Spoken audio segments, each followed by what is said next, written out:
وأشهد أن سيدنا ونبينا محمد عبده ورسوله اللهم صل وسلم وبارك وكرم على حبيبنا وشفيعنا وقرة أعيننا سيدنا محمد وعلى آله وأصحابه أجمعين. Amma ba'du. Bapak-bapak hadirin dan hadirat yang hadir di kesempatan ini di Masjid Al-Majid, yang mudah-mudahan kita yang hadir di sini semua diberikan keberkahan oleh Allah Subhanahu wa taala. Yang utama kita bersyukur kepada Allah karena dengan segala fadilah, segala anugerah karunia yang diberikan, nikmatnya kita masih bisa berkumpul melaksanakan kewajiban kita sholat maghrib. Kemudian kita lanjutkan dengan kewajiban ta'lim. Mudah-mudahan ini memberikan pahala buat kita, suatu nilai yang positif yang akan menjadi kebaikan untuk kita pula. Oleh karenanya ini adalah perwujudan rasa syukur kita kepada Allah dalam bentuk penghambaan. Ya, rasa syukur itu kita wujudkan dalam ibadah apa saja. Maka ibadah itu luas. Kumpulnya kita di sini, Bapak sambil ngelamun aja, ngelamun sambil dengerin ya Pak, bukan ngelamun kosong. Itu paham nggak paham, itu namanya nuntut ilmu. Paham tidak paham, yang penting nuntut ilmunya. Kepahaman nanti Allah yang kasih. Ya, kalau kita dengarkan dengan seksama, insya Allah Allah kasih futuh, kasih buka sehingga timbul paham. Ya, itu mudah-mudahan kumpulnya kita diberikan ganjaran oleh Allah dan merupakan suatu keberkahan buat kita semua yang kumpul di sini.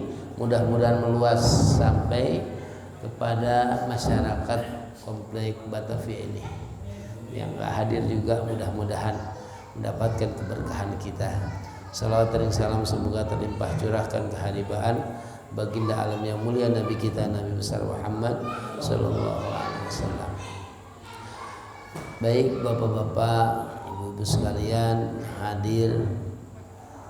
Ini sebenarnya pembahasan juga terkait dengan hampir sama dengan yang ibu-ibu. Pembahasan yang memang berkaitan dengan ibadah kita, sahnya sholat, ya berkenaan dengan toharoh, tapi masih kaitannya dengan alat yang digunakan untuk toharoh. Kemarin kan baru air ya Pak. Air itu yang bisa dipergunakan untuk toharoh atau bersuci itu ada 7 macam.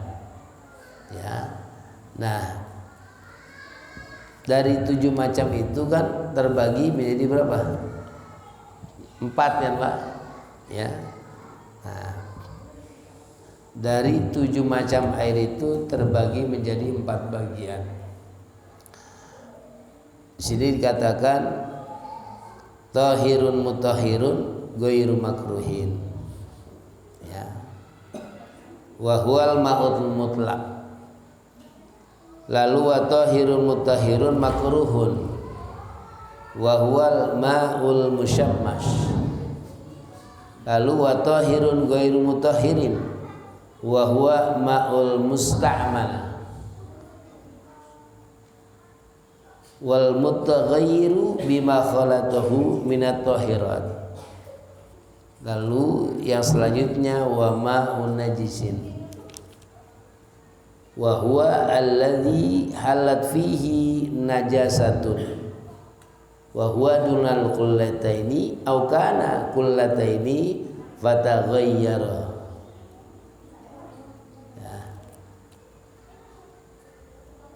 Wal kullatani khamsumi'ati ridlin baghdadiyin taqdiran fil asah. Nah, kesempatan malam ini kita tentang pembagian air itu sendiri. Yang pertama tahirun mutahhirun ghairu makruhin. Ya, isti'maluhu maksudnya. Yang pertama dari 7 macam air ini digolongkan masuk dalam tahirun mutahhirun, air yang suci dan mensucikan dan tidak dimakruhkan penggunaannya. Ini yang disebut dengan ma'ul mutlak. Apa saja ya air yang mutlak itu air bila qayyidin.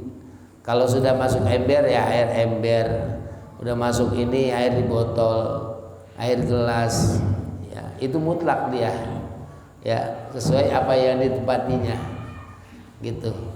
Kalau udah dicampur yang ini dengan teh ya tetap aja masuk botol air teh, ya kan? Masuk ke gelas juga air tetap aja teh, kopi juga sama. Demikian juga air kelapa itu udah dia dengan ada ikatan gitu. Kalau yang nggak tanpa ikatan ya air seperti ini, di gelas air gelas, di botol ya botol. Tapi kalau yang sudah dengan ada ikatan maka hilanglah yang dinamakannya tahirun mutahhirunnya. Ya, itu makanya air teh tidak bisa digunakan untuk bersuci. Air kopi walaupun suci tidak bisa digunakan untuk bersuci, gitu ya. Nah, kemudian yang kedua ini air sumur, termasuk tadi yang 7 macam itu tadi, ya masuk dalam golongan ini nih, tahirun mutahhirun yang ghairu makruhin, yang enggak dimakruhkan penggunaannya, mangga silakan dipakai, gitu. Yang kedua tahirun mutahhirun makruhun, ini suci dan mensucikan tapi makruh digunakannya. Kalau dipakai bagaimana, suci enggak? Bisa enggak mengangkat najis? Bisa. Itu sah enggak untuk bersucinya? Sah. Tetapi penggunaannya itu dimakruhkan. Ya. Seperti halnya makanan itu kayak pete sama jengkol. Enak gak Pak? Enak bagi yang doyan, ya kan? Dia makanan boleh gak dimakan? Boleh bagi yang suka. Tapi makruh, gitu loh. Dimakruhkan memberikan bau yang tidak sedap, gitu ya. Lagi dimakan gak bau Pak, udahannya ya pasti keluarkan baru menimbulkan bau. Jadi pewangi. Pewangi WC ya Pak. Itu ya. Kayak bawang juga sama, itu pun dimakruhkan. Walaupun ada sisi lain ada manfaatnya, bawang putih, ya bawang merah itu pun sama. Tuh, karena menimbulkan bau yang tidak sedap. Kalau bawang udah digoreng mah enak baunya, ya. Tapi di keringatnya kan bau juga. Nah, di situ. Ya. Apa itu ma'ul musyammas? Air yang terkena terik matahari. Ya, terkena sinar matahari. Nah, ini dimakruhkan, tapi bisa digunakan untuk bersuci. Kemakruhan ini di sini kan di dalam kitab yang matan ini tidak dijelaskan Pak, tapi di dalam kitab-kitab syarah itu dijelaskan al-musakhkhanu itu yang terkena sinar terik matahari itu yang memang amat panas, berada di wilayah-wilayah yang garisnya itu sinar matahari begitu terik. Tidak di Indonesia. Ya, Indonesia panasnya paling banyak, paling tinggi berapa? 35 ya. Nah, ini untuk wilayah-wilayah seperti wilayah Afrika yang kira-kira dari efek panas itu menimbulkan reaksi dari di mana air bertempat. Misalkan di wadah yang besi, sehingga ada reaksi antara air dengan besi yang terkena matahari, gitu ya. Atau plastik ya yang akhirnya menimbulkan hal-hal yang tidak diinginkan. Panasnya juga, kemudian dari zat kimianya itu bisa merusak kulit, makanya dimakruhkan gitu ya. Kalau di Indonesia hampir tidak tuh ya. Terkadang juga ada, tapi bukan dari reaksi itu, emang mungkin dari pengaruh tempat mengalirnya air. Kadang ada air yang bau besi, ya kan? Ada tuh airnya itu. Nah, itu seperti itu bisa butuh bersih bisa, tapi dimakruhkan. Kalau yang terkena terik matahari panas sekali itu, ya sehingga menimbulkan reaksi kimia antara air dengan tempatnya atau wadahnya, ya dengan dibantu sinar matahari itu. Nah, ini juga kan berkenaan tuh, kadang nanya gimana kalau yang menggunakan listrik, ya kan, dia tidak terkena sinar matahari, tapi terkena aliran listrik elemen itu sehingga panas. Ya, nah, kalau untuk air hangat di water heater itu bagaimana ya, tetap bisa untuk bersuci, gitu. Ya, kemudian air yang dimasak, ya dihangatkan, dididihkan gitu, ya sebelum sampai mendidih kita gunakan untuk mandi, boleh nggak? Boleh, gitu. Ya, boleh itu. Yang nggak boleh air mendidih. Iya. Ya, gitu. Iya. Kalau yang lagi kemudian meriang gitu ya, panas dingin itu, ketika terkena air, mungkin dia sedang sakit awal mula mau flu, kebetulan habis gitu dia harus wajib mandi. Kalau pakai air dingin menggigil, ya kan? Nah, dia paksakan ingin apa? Nah, sebenarnya kan kalau misalkan kata dokter ya masih bisa pakai air hangat, masih bisa, silakan pakai air hangat dulu. Kalau kata dokter baru nggak boleh kena air, baru Pak tayamum, gitu ya, baru tayamum. Nah, bukan guling-gulingan, ya. Ya, tapi kalau misalkan, waduh, air dingin amat temannya, rasa-rasanya pakai air hangat gak apa-apa, ya, gitu. Tapi kalau kata dokter jangan pakai air, jangan kena air dulu ya, nanti penyakitnya bertambah. Kita percayakan untuk kata-kata dokter ahlinya. Maka jangan pakai itu, kita tayamum. Kebetulan malamnya pas ihtilam lagi, ya, ihtilam. Kalau kata dokter jangan kena air, tapi kita berani menanggung resiko, akhirnya dekat-dekat sama istri, resiko tuh, giliran begitu mangga di ini bisa dia langgar, ya kan? Masa iya timbang kena air jadi gak ini, kan begitu? Nah, iya, tayamum dah gua, katanya nggak boleh kena air, tapi dia ngundang-undang resiko untuk wajib mandi. Nah, kan logikanya gimana? Gitu. Ya seperti itu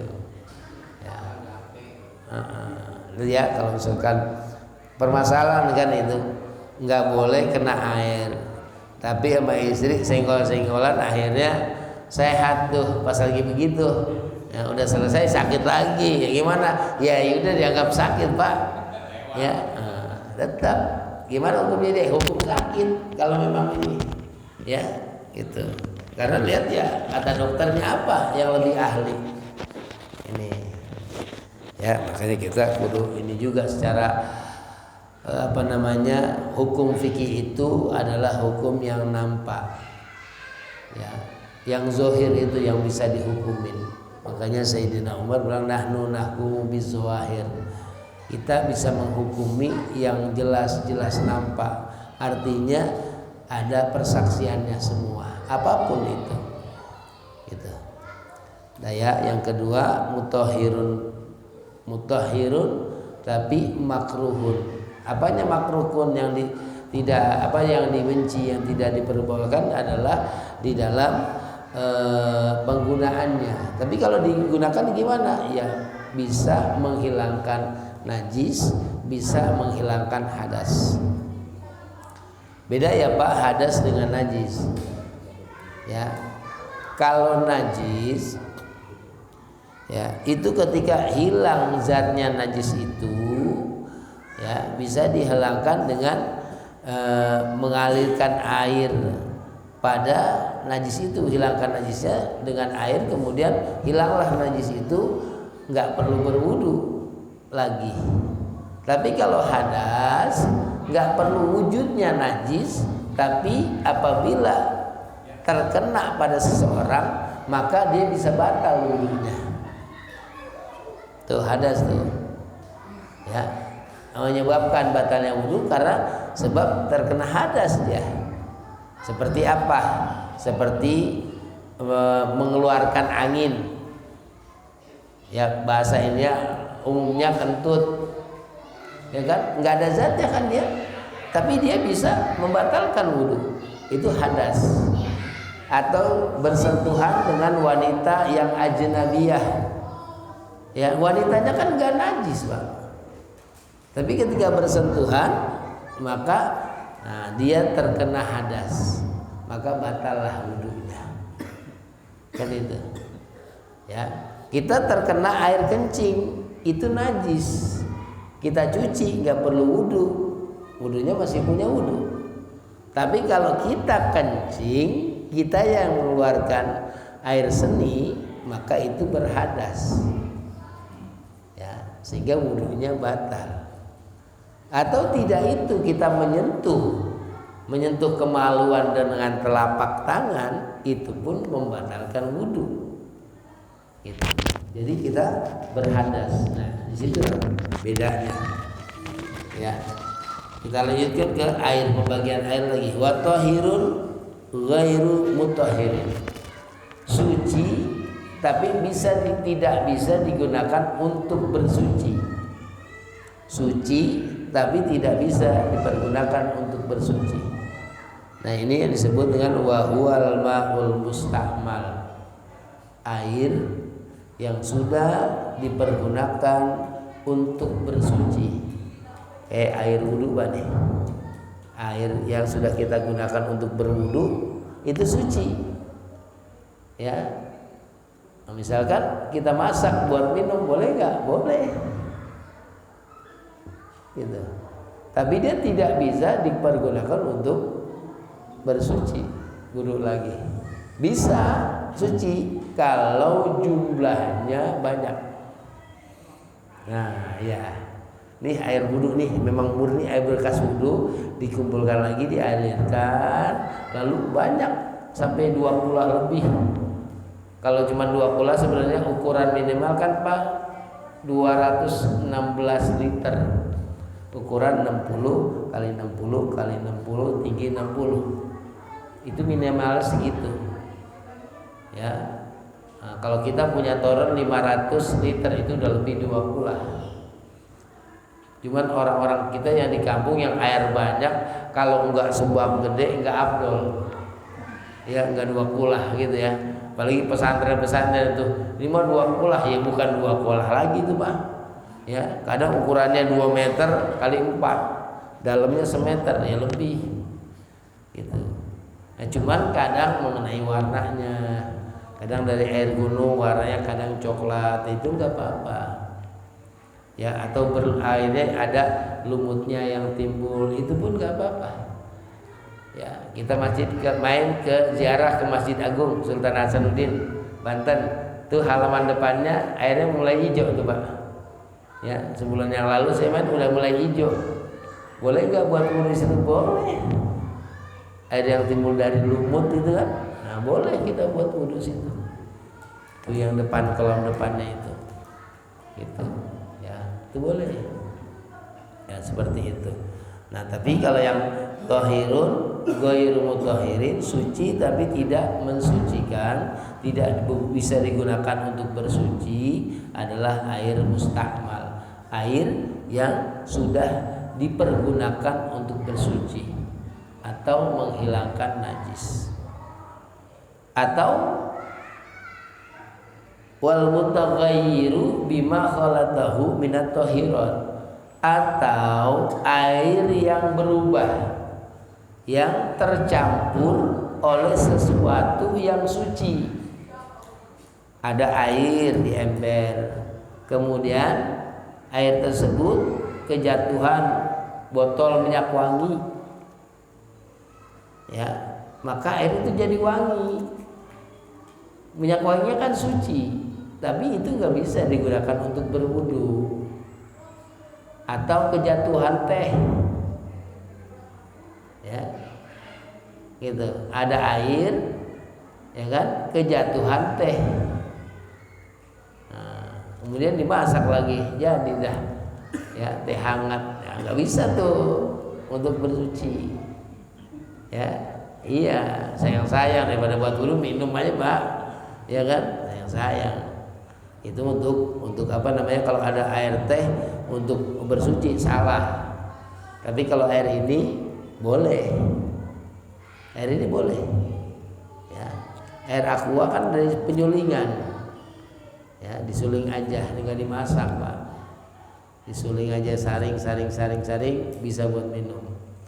Ya, atau dengan pakai ini, ya, saringannya kayak RO itu kan, itu bisa langsung begini. Air kangen water juga sama, Pak. Ya, itu bisa. Cuma sayang kan mahal, Pak. Ya, kalau air sumur dengan air sumur langsung. Itu ya. Nah. Kemudian wa ma'un najisin, yang terakhir pembagiannya air yang dikatakan air yang najis. Air yang najis itu air yang kejatuhan najis atau di dalamnya terdapat najis, maka dia tidak suci dan tidak pula bisa mensucikan. Nah, ini nanti ada dua kaitannya yang berkaitan dengan ini, ya. Ada air yang banyak, ada air yang sedikit. Air sedikit apabila kejatuhan najis atau di dalamnya ada najis, mau berubah ataupun tidak sifat airnya, maka dia tetap tidak bisa digunakan untuk bersuci. Ya, itu. Sedangkan air yang dua pula, air yang banyak, kalau dia kejatuhan najis, apabila tidak berubah sifat air itu dari warna, rasa, dan baunya, maka dia bisa digunakan untuk bersuci dan juga bisa untuk menghilangkan najis. Gitu ya. Nah, yang umum yang sering saya lihat, saya lakukan itu, ya, paling perubahan yang nampak saja, Pak. Ya, dari warna dan juga daripada bau. Ya, untuk rasa saya jarang, Pak. Ya, misalkan nih ada air kejatuhan kotoran tuh, ya cukup saya lihat ada kotorannya dan juga cuma bau enggak, tapi rasa belum pernah saya coba. Ya, iya belum pernah tuh, Pak. Ya harus kan dibuktikan ya. Nah, kadang enggak juga tuh. Kira-kira rasanya kayak gimana? Mungkin ada yang udah pernah nyobain gitu, ya. Nah, saya juga nggak tahu. Tapi kalau udah warnanya, ada warnanya, kemudian ada zatnya itu kan biasanya berubah baunya. Ya, kalau berubah itu maka walaupun banyak tidak bisa digunakan untuk bersuci, tidak bisa untuk menghilangkan najis. Nah, lalu ada air sedikit, Pak, seember kejatuhan najis. Kan tadi saya bilang mau berubah atau tidak berubah tidak bisa digunakan untuk bersuci. Ya. Bagaimana kalau dia kejatuhan bangkai? Ya, ada air seember kejatuhan bangkai. Ya, laler misalkan. Kalau laler kira-kira itu air bisa digunakan untuk bersuci, kan bangkai itu najis, Pak. Gitu. Nah, untuk bangkai yang tidak mengalir darahnya seperti lalat, ya, nyamuk, semut, ada juga belalang yang itu tuh kecil itu, ya. Kalau misalkan jatuh ke situ, ya, baik dia sengaja atau lalat itu menceburkan diri, bunuh diri di situ, ya itu nggak apa-apa, ya nekat dia, ya atau berenang nggak ada yang nolongin lalu kelelep dia, ya itu maka bisa digunakan untuk bersuci. Ya biasanya kan sedikit Pak, 5-6 itu masih sedikit lah air seember. Beda kalau kita matikan lalu ceburkan ke dalam ember satu aja, maka itu tidak bisa, jadi najis dia. Tuh ya. Kalau dia jatuh sendiri, ya akibat ulah dia kecebur di air itu, mati di situ, maka bisa digunakan untuk bersuci. Tapi kalau kita masukkan, maka nggak bisa. Itu hukum ya Pak. Nah, padahal sama-sama apa? Lalatnya sama. Gitu. Seperti itu. Nah, makanya beda tuh antara dimasukkan dengan kecebur sendiri. Nah, kalau airnya sedikit, ya tidak berubah ya syaratnya, dia tidak berubah, maka tadi hewan yang tidak lada masailah, maka air itu tidak menjadi najis, bisa dipergunakan untuk bersuci. Tuh. Nah, makanya air yang banyak kalau tidak berubah sifat-sifatnya yang 3, rasa, warna, rasa dan juga baunya, maka walaupun dia kejatuhan najis itu bisa digunakan. Cuman kadang-kadang kita suka risih Pak, kalau air cuma 200, Bapak punya kolam ukuran 60 kali 60 kali 60, itu udah 2 bulan. Kadang kita mau wudu sambil langsung gitu, itu masih kurang yakin tuh, ya. Nah, untuk meyakinkannya bagaimana? Ya alangkah baiknya kita pakai gunakan wadah tempat. Ya, Bapak punya kita gunakan yang bekas untuk cat tuh, 1 pel tuh kan ya. Nah, aman tuh Pak. Caranya ya agak tinggi, kasih lubang aja tutup. Itu cukup. Kalau misalkan kita mau mandi besar tuh air segitu cukup Pak, ya. Cukup itu. Makanya kan teman emang hemat ya hemat, kasih lubang itu yang ini pala dulu, atau kita mau ini kan tangan dulu, silakan. Kalau untuk mandi besar itu dari mana aja, mau kaki dulu silakan. Yang penting nanti meratakan air ke seluruh tubuh. Nanti di dalam babnya lah kita jelaskan. Ya, itu. Kalau pengen awet, punya kolam, bikin kolam tuh. Iya, gitu. Ya pengen nggak berubah-ubah tuh, bikin kolam aja kita. Nah, untuk semeter aja dalamnya, biar anak kita bisa ini juga. Semeter, lebar 2 meter, panjang 3 meter. Ya, untuk bersuci enak. Airnya awet, ya bisa berapa kali gitu kan. Nah, penuhin, bisa untuk mandi besar, cebur aja, aman gitu. Kita bangun paling yang berkurang hanya sedikit yang nempel di badan kita, airnya enggak, ya, atau yang tumpah karena masuknya badan kita, ya kan, banyaknya air yang keluar sesuai dengan beban kita kan, secara hukum begitu. Nah, itu seperti itu Pak, lebih hemat tuh, ya. Kadang kalau laki perempuan lebih hemat laki mandi. Kalau perempuan nggak hemat tuh, ya gitu. Kalau perempuan nggak hemat, makanya laki-laki seember itu cukup Pak. Ya pala semua pokoknya rata air dah. Ya nanti dalam bab mandi kita belajar, semuanya harus kena. Ya sebab kalau misalkan ada yang kelewat nggak kena air itu, ya berarti mandi kita nggak sah. Mandi kita nggak sah, ya wudu kita, sholat kita nggak sah. Sampai kapan? Sampai ketemu mandi lagi. Kalau mandi keduanya berikutnya sah, kalau enggak, ya kita terus dalam keadaan tidak suci. Itu hati-hati. Ya. Nah ini dari pembagian air, ada yang mau bertanya, ditanyakan? Mangga silakan. Ya mangga. Tapi bukan apa Ustaz? Ya, mangga. Ya. Ya, saya Zainal Abidin. Ada 2 pertanyaan Ustaz. Yang pertama masalah kotak menuduh Ya, zina. Menuduh berzina. Ya. Itu kan syaratnya sangat ketat dalam Ya. Islam. Jadi harus menghadirkan 4 saksi Betul. dan harus benar-benar secara meyakinkan melihat Betul. semuanya. Nah, cuma kan zaman mustahil belum ada CCTV. Nah, kalau sekarang kan beda. Nah, bisakah 4 saksi itu bisa diganti dengan CCTV? Cukup 1 CCTV kita aja. Gitu. Jadi 4 saksi itu nggak ada tapi ada CCTV. Bisa nggak? Itu yang pertama. Yang kedua masalah ada hadis yang mengatakan darah seseorang itu halal dengan 3 sebab. Yang pertama zina muhson, yang kedua kisos karena membunuh, yang ketiga murtad. Nah ini yang murtad yang saya mau pertanyakan Ustaz. Apakah murtad di sini kalau istilah sekarang itu trennya pindah agama?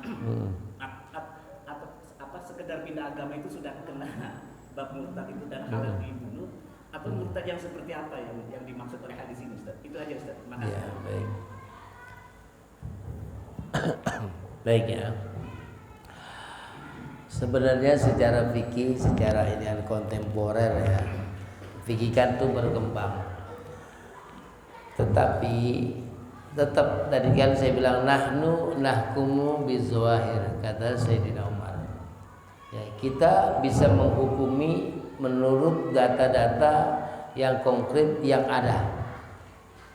Kalau toh nanti disembunyikan karena ulah dia untuk menyembunyikan ada data-data yang sengaja disembunyikan, tapi hakim tetap menghukumi yang ada. Akhirnya dia terbebas.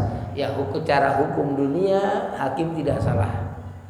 Ya, tetapi hukum Allah akan tetap mengena. Gitu. Nah, pertanyaan ini kan sering.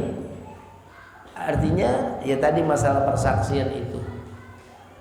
Sebenarnya ya mohon maaf ya, kenapa untuk persaksian itu begitu ketat?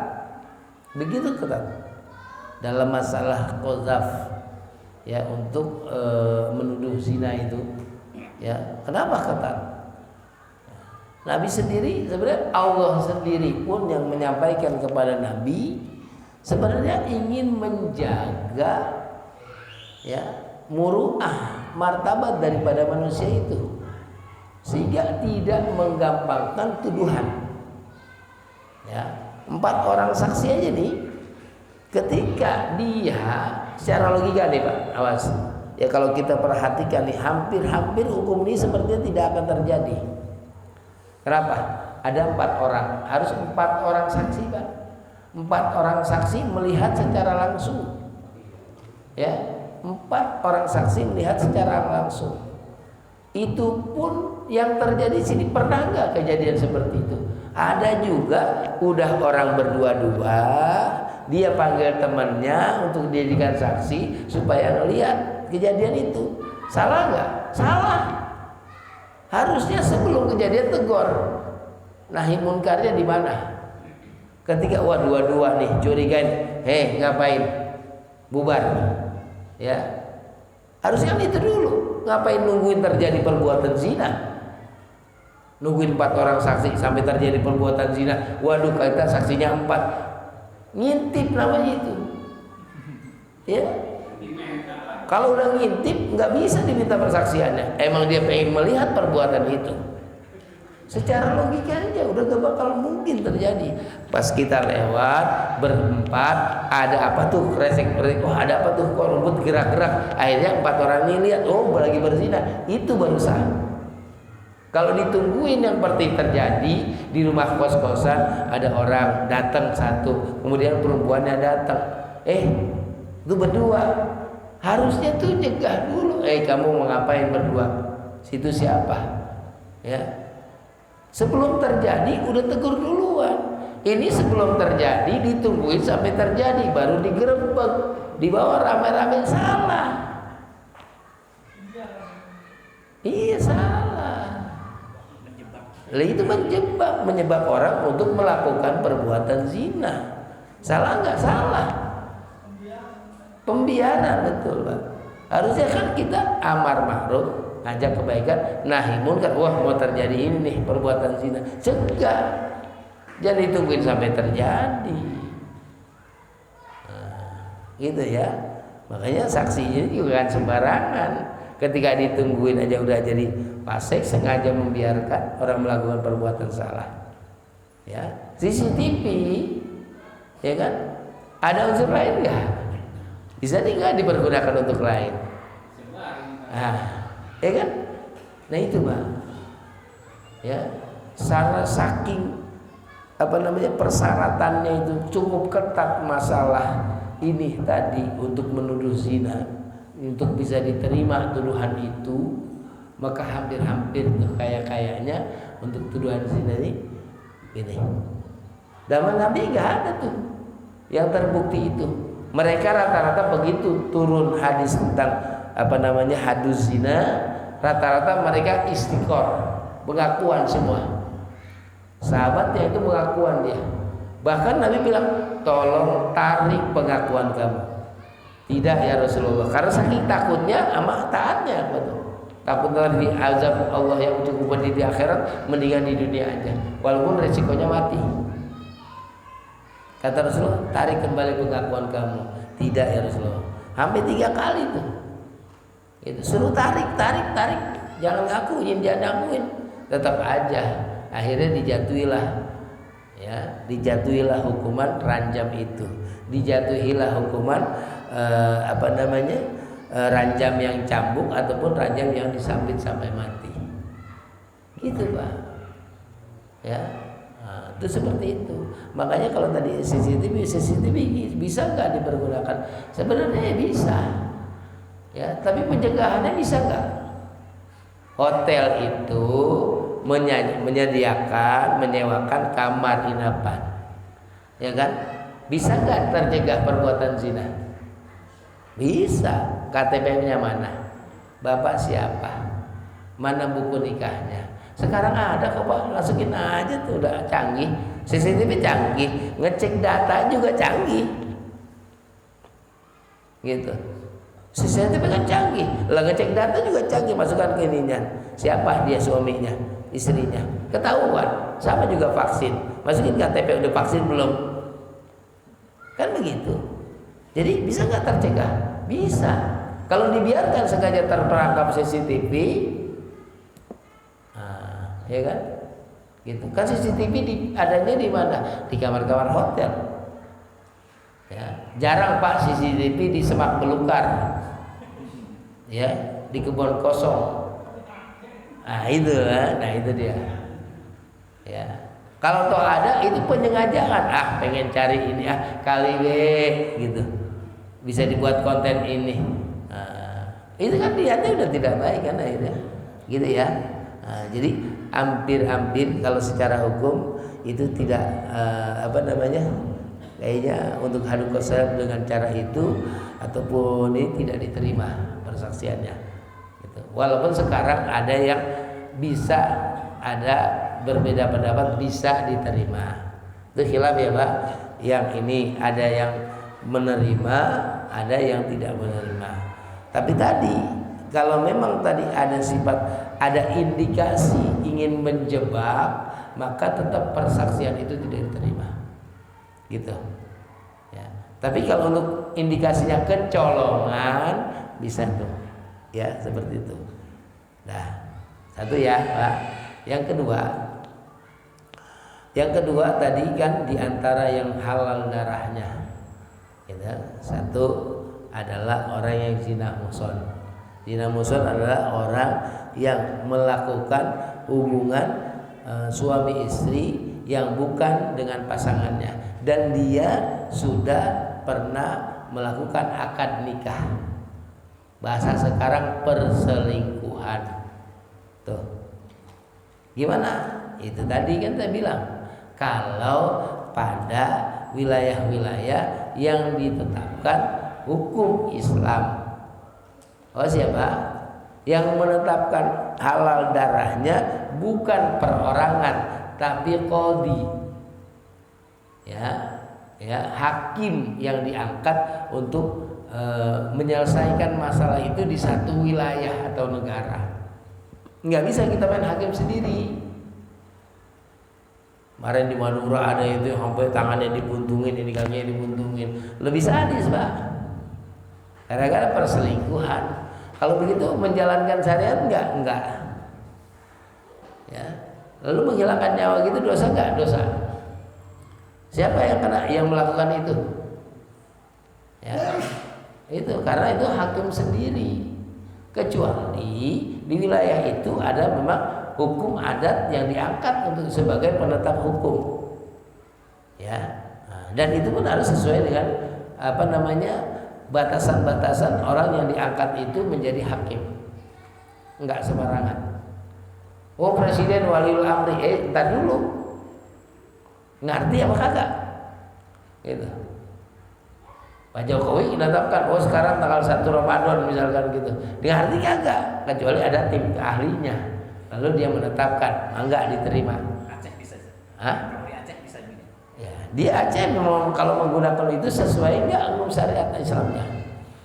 Ya, mohon maaf, saya bukannya ingin merendahkan. Di sana ada hukum syariat tapi enggak beneran. Oh, ada orang melakukan perzinahan pakai rotan, Pak. Ya kan? Terus kemudian berapa kali pukulan? Ya. Dulu ketika terjadi yang dilakukan oleh Sayyidina Umar ketika mencambuk anaknya yang melakukan perbuatan itu pada saat sebelum adanya hukum itu, nggak kuat, Pak. Ya, cambukan 100 kali itu nggak kuat. Meninggal biasanya. Nah, cuma ini kan di sana ada hukum itu, cuman yang paling beratnya adalah beban moral, malu dia.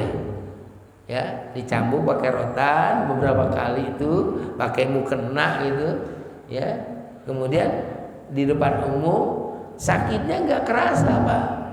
Ya, yang kerasanya apa? Malunya. Kayak kita jatuh depan umum nggak kerasa sakit, malunya doang. Nah, itu. Jadi hukum di Aceh itu seperti itu ya. Kalau menegakkan hukum syariatnya ya luar biasa sekali yang sesuai itu. Itu. Tapi itu namanya hukum adat. Beda dengan hukum syariat. Ya. Nah, satu zina muhsan. Kedua tadi Kisos halal. Itu pun tadi saya bilang ya harus ada ditetapkan oleh qadhi. Saya ngerti begini hukum begini, lalu saya ambil keputusan sendiri, ya salah. Oh, dia sudah sesuai aturan begini-gini nih, wajib di ini nih, salah. Gitu, nggak bisa sembarangan.